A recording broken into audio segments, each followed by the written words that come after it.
तो की हाल चाल छे ओ दोस्त। अखन हम जा रहल छी गाछी में, कियाकि सब कोई जा रहल है लकड़ी तोड़े ले। देखियो हमर बउआ अंश हमरा साथे मिल गया आ हियां पर ही मस्ती कर रहल है। गाछी में बुझियो बड़ निक हवा बह रहल है आ बुझियो लकड़ियों सब सूख गेले हन से ते दुआरे हम अखन जा रहल छी गाछी में आबि गेली हन।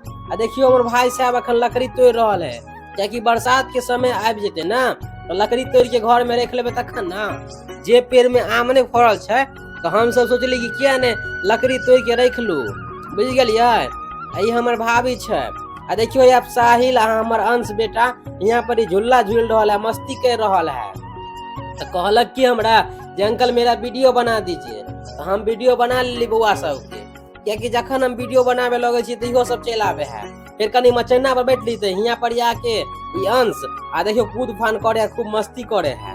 ओहे हमरा की जे वीडियो बनाइए ना, वीडियो बनाइए ना, तो कहली चलू हम वीडियो बना दै छियै। तो गाछी में आबि के मतलब काफी अच्छा लगे छल हमरा। आ देखियो हमर भाई साहब अखन लकड़िए तोड़ रहल है गाछी में, तो हम सब कोई आयल छलिए। आ यहाँ पर ही हमर बेटी काव्या देख रहल छियै अपन मस्ती मगन में अखन खेल कूद रहल है।